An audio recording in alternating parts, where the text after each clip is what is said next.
This is the Berman Method podcast featuring Dr. Jake Berman and physician assistant Jenni Berman. We are here to treat problems and not symptoms.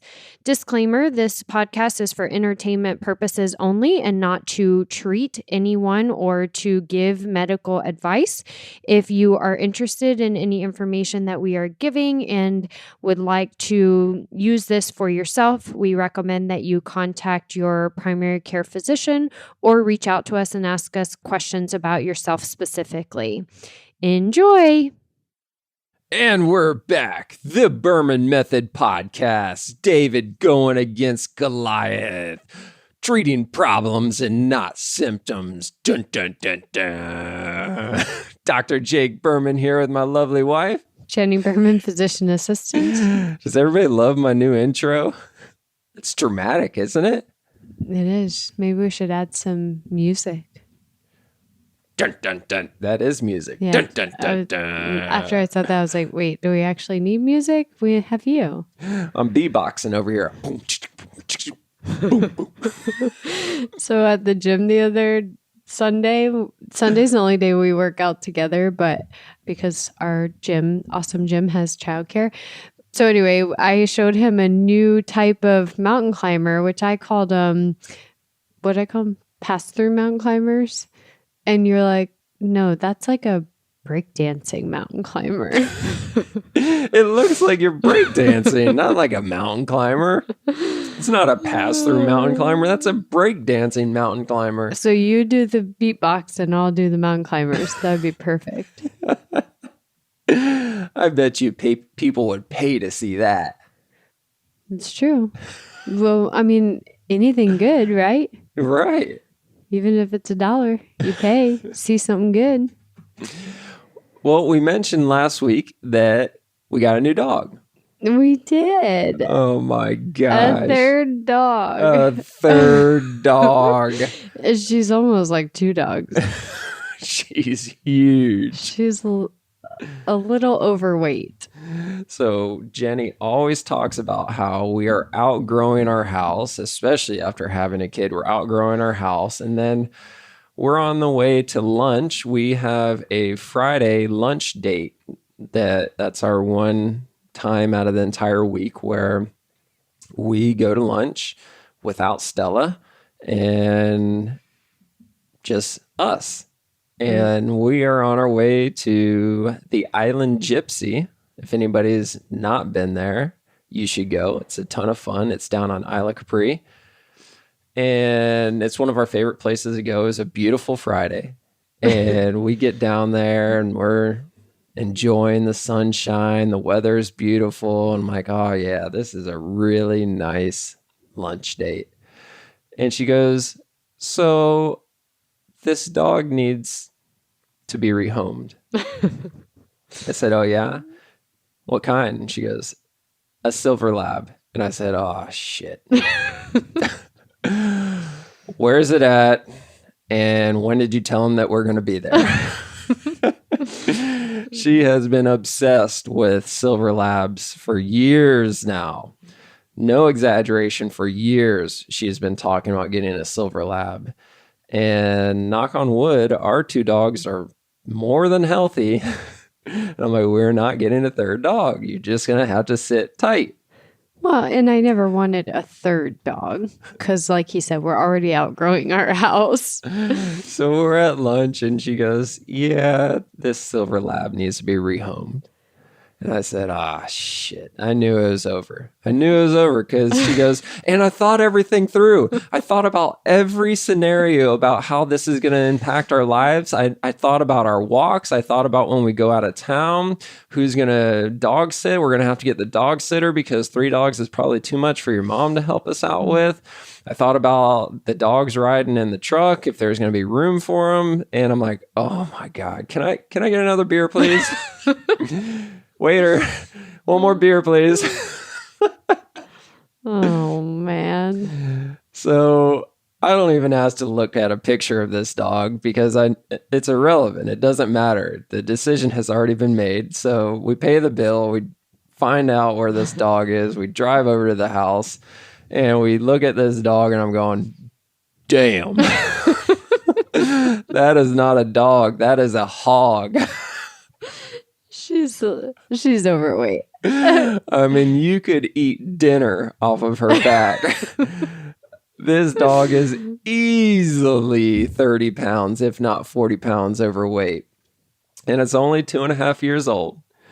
Yeah, she's a baby. But yeah, she is a baby age-wise, not size-wise. She's got to be at least 105 pounds. Yeah, I don't know. And we don't have a scale, so we never weighed her. But by now, she's definitely lost weight. She's 104 pounds now. She is just loving the space, though. Loving the yard. Gets along great with the other dogs. Loves Stella. Oh my gosh. Holy kisses. Yeah. We don't have to wash Stella's face anymore. Here's the best part, though. We renamed her because her name was... Do you have to? Okay, go ahead. Go ahead. What? Nothing. Go ahead. You already started. So we renamed her because her name was Roxy. Mm-hmm. And it didn't really fit with the other dogs, Yeti and Brady. And Jenny's like, do you think it's too late to rename her? She's 2. I was like, I don't think so. Not especially if you give her a name that kind of sounds similar to Roxy. So what do you want to name her? So this conversation happened at lunch too. So we already named the damn dog before we even went to go pick her up. On the way to go get her. And she's saying out names and I'm going, that's kind of too far from Roxy and that's not going to work. I said, what about the Gypsy? Or what about Gypsy? Because we were at Island Gypsy, and the part we haven't said is we are now her 3rd home in 2 years. Yeah, she's bounced around a little bit, which is fine. It happens to the best of us. But it was just funny because Gypsy sounds a lot like Roxy, so it should be an easy transition, you'd think, right? Mm-hmm, mm-hmm. So we've got this brand new 2.5-year-old silver lab that's 100 pounds and should be 60. But she is pretty amazing. She's a great dog. Yeah. Really great. So anyways, that's our story on our 3rd dog who has done really well with the family. She really is just a good puppy. Yeah. And we're going to make her a testimonial. We're going to see how long it takes to knock 30 pounds off of her. She's now running 2 miles a day. Minimum. Minimum, yeah. Yep. All right, cool. So diving into what we really want to talk about today. Here's what I wanted to talk about. We're kind of going off of the beaten path here a little bit, but I think it's important because we just had another client come in just this week, and when it was time for checkout and we're going over pay per session options and package deal options, she goes, man, you guys are expensive. And my response to her and to everybody that says that is, hell yeah, we are. We're the best in town. Agreed. Silence. Like I stopped talking. Like it's just that simple. We're the best. You're not going to go to Ritz Carlton and say, what is their room? $1,100, $1,500 a night, right? You're not going to go to the Ritz and check in for a room and say, man, you guys are expensive. Mm-hmm. They're going to say, excuse me? Yeah, you came here. Yeah, you came to us. I didn't go to you. Mm-hmm.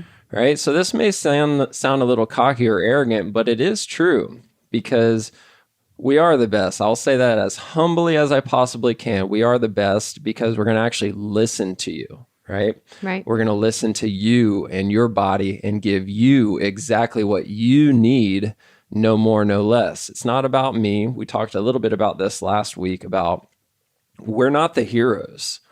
We're not the best physical therapists in the world. We're not the best golf performance specialists in the world. We're not the best health and wellness specialists in the world.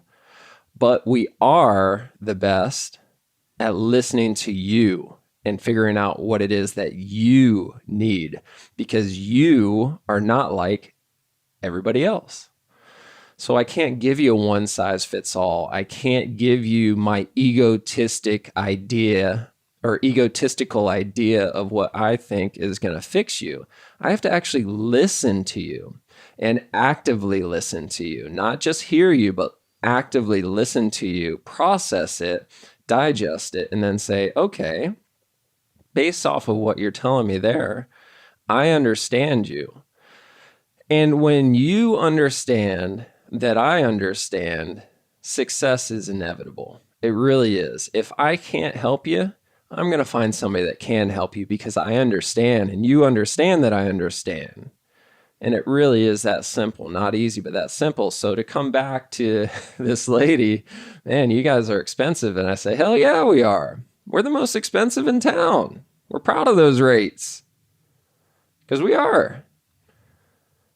And one of the funniest things I ever heard, my business mentor, he brought this up because when we were the vast majority of people need to raise their rates because most of the time you cannot provide a service that people are willing to pay for because you're charging too little. Just think about that, right? Why do people pay $1,500 a night to sleep in a bed at the Ritz when you could easily go right down the road to the Holiday Inn Express and get a bed for $150 a night? It's just a bed. Why would you ever even consider paying $150 a night to sleep in a bed when you can go and get it for $1,500 a night to sleep in a bed when you can go get one for $150? The experience, the security, the confidence that you know what you're going to get versus the uncertainty of what is this room going to look like when I walk in there? Is it going to smell? Are my feet going to stick to the carpet? Ew. Seriously, how many times have we been to cheap hotels? Because back when we were balling on budgets, not that we're not that far away from it right now, but there were many a times where we would rent a room based off of the price. Right. And there was many times where I'd walk in and my flip-flop would get stuck to the carpet. It's disgusting. And it's like, true. Oh my God. I wish we would have spent an extra $100. Yeah. So back to what my business coach says, he goes, when has the cheapest ever been the best quality? Never. The answer is never. And to this day, I cannot think of a single thing where that is true or not true, where the cheapest item was also the best quality item. It just doesn't exist. Right. Quality. That's the key term there. Quality. Quality. And it's kind of like that saying, you get what you pay for in a sense. And it's true for the most part. However, it doesn't always mean that the most expensive is the best quality either. Right. Because there has been many times where we will go to a quote unquote fine dining establishment, and that service, that even the food, I would not pay. What are the stars? 5 stars is the best, or 4 stars, something like that. I would put it down on fast casual dining, not fine dining. Right. Right. Right. So 3 stars instead of 5 stars. 2. Right. Shouldn't even get any damn stars.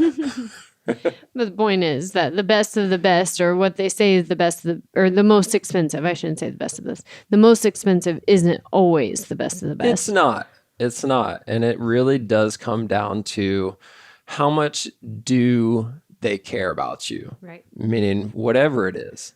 The experience they're creating. Correct. Whether it's food, hotel, physical therapy, wellness, we have to make sure it's an experience for the patient, that we're hearing them, understanding them, and they know that we're understanding their concerns.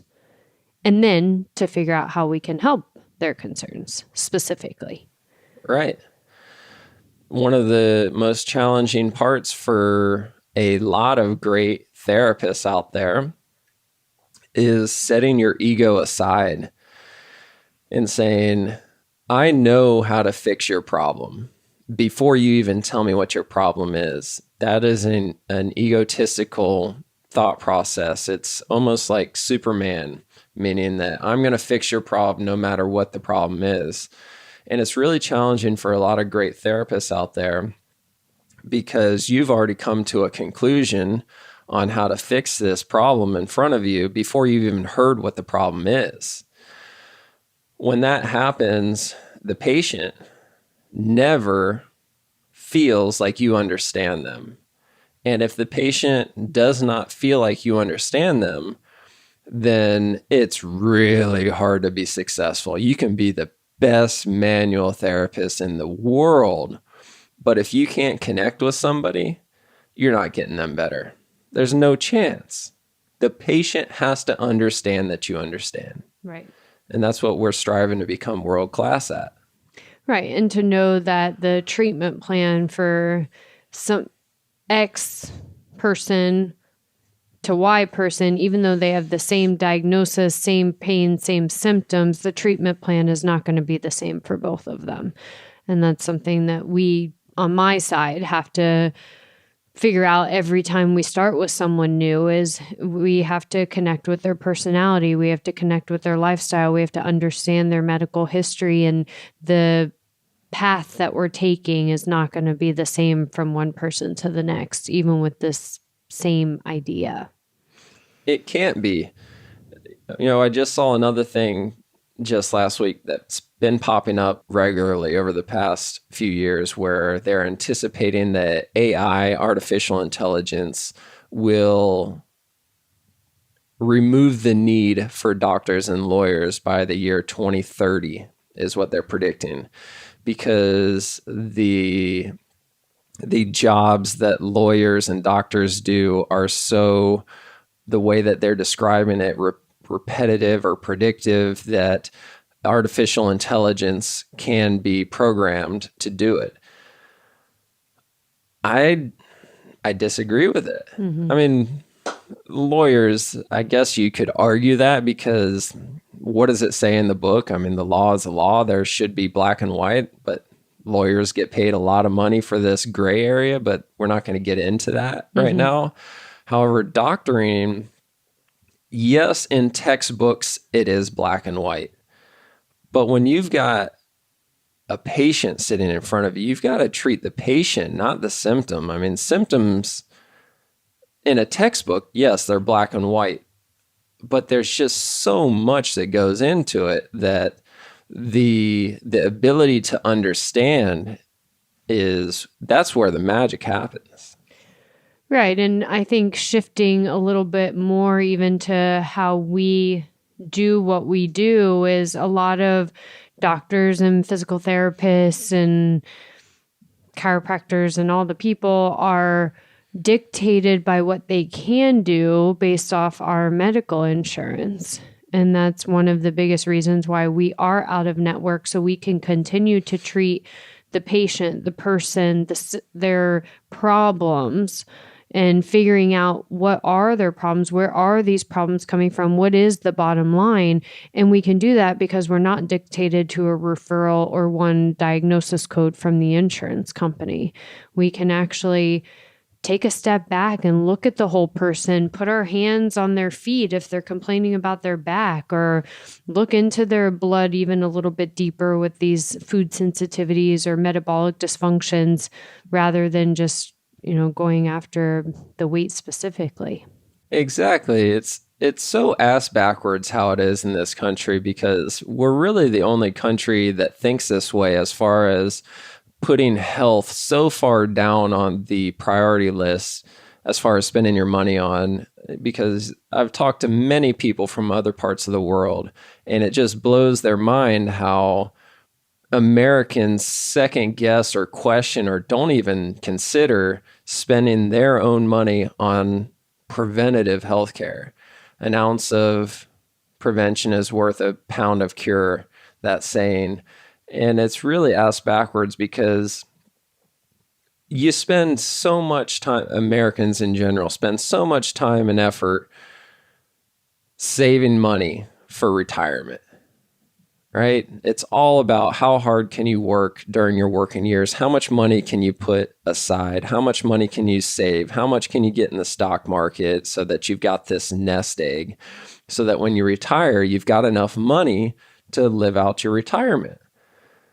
But there's no focus or very little, if any, focus on your health.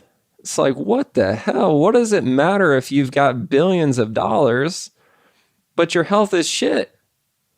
I mean, look at Steve Jobs. He had as much money as anybody could ever even imagine having. And how did he die? You know how he died? A heart attack? No, it's like a cancer, I believe. Don't hold me to this. You guys can Google it at home. But his health. He died because of his health. His health went out. Was it a preventable thing? Who knows? I mean, we could have a whole 15-hour-long conversation on that as far as did the stressors of his life cause the demise of his health? I don't know. But neither here nor there, what good does your retirement money do if you don't have health? I see it every single day in my office where these people are retired CEOs of Fortune 500 companies. They've run their own businesses. They've done everything. They've traveled the world and worked for the biggest companies and made millions. But it's a struggle for them to walk into the office because of their pain. And it's like, what the hell? What does it matter how much money you have if you've got no health? Same thing on your side, where if you're on all sorts of medications just to get through your day so that you don't have a heart attack or your blood pressure doesn't shoot through your eyeballs, you know. Or all the IBS medications you're taking. Yeah. Because the stress damaged your gut lining and the doctors are just handing you pills instead of figuring out how to fix it. You know, what is that worth? Right. So, and it's frustrating for a lot of people because they just have to, or so they think, have to go. Work is so demanding. The hours are demanding. The amount of deadlines they have is demanding that they don't even have a second to take a step back and really think about where their health is going. You know, they feed into what's around them. And if their job is demanding, a lot of people are going to meet those demands, and then they don't think about the other side. Because you can always get to it later. So they say. Yeah, just kick the can down the road. Just kick it down the road, deal with it later. Pick it up later, right? Right. So then we have a lot of undoing to do. Yes. So that is how we come up with that saying, we are David against Goliath. We are going against the corporate medical system because the corporate medical system in this country is geared towards treating your symptoms. The corporate medical system is the insurance system. It's big pharma, if you want to say that term. So the pharmacology industry and the insurance industry, those two things alone account for the vast majority of health decisions being made in this country on a national level. So if the intervention does not agree with pharmacology or what the insurance is deeming as medically necessary, they're not going to pay for it. Right.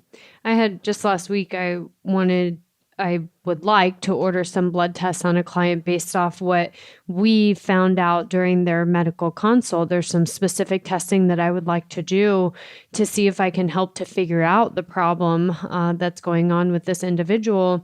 And he told me, well, I'm about to have lab work done with my primary care doctor. Can we just do it then? And I said, I'm happy to write a letter to your primary care and see if they'll order it. So you can go through your insurance and try to have it ordered.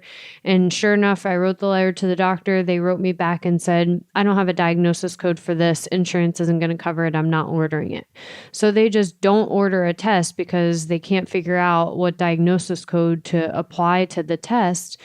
So the client, I call them back and they say, look, they're not going to order it because of insurance. We can order it outside of insurance and get answers for you. but it's, maybe going to cost you $40 or $60 per test to be able to order this. Is that something that you're willing to do to get some answers for yourself?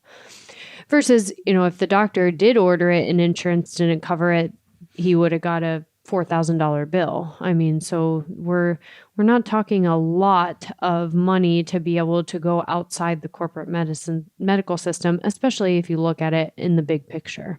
We got to do what's right for your body.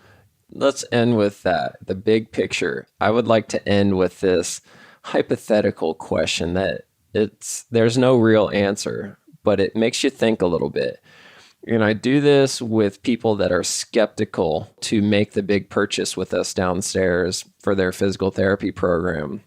The people that just don't believe that if they exchange X amount of dollars that we can help them achieve X goal.